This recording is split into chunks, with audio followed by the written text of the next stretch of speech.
or what tactics do we use to peacefully reestablish freedom, the Constitution in the United States of America, as we go down the rabbit hole of tyranny? At what point do peaceful tactics no longer, how long, till they're no longer viable?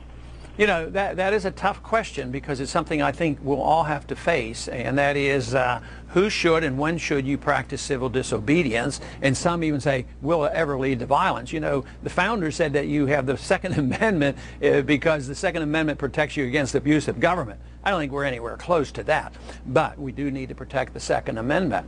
And I think civil disobedience is a very important tactic. I mean, when you think of what Gandhi achieved, you know, in India, and what Martin Luther King achieved with nonviolence, but they also went to prison for this.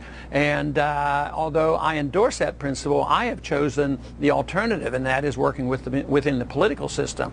As long as we can organize, and that we are not dictated to and told what we had to believe and what we can do, I can still run for office, I can still win a congressional seat. And we in the Campaign for Liberty have chosen to work within the political system. But I can foresee a time not too far off. Let's say we keep getting ourselves more involved in these senseless wars around the world, and they reinstitute the draft. You know, selective service is still there. I think a lot of young people are going to say, hey, what am I going to Georgia for? They don't even know where Georgia is in this country. They think it's Atlanta, Georgia, you know. But they're going to send troops or something maybe in a place around the world, and they're going to say, you know, maybe I ought to practice civil disobedience.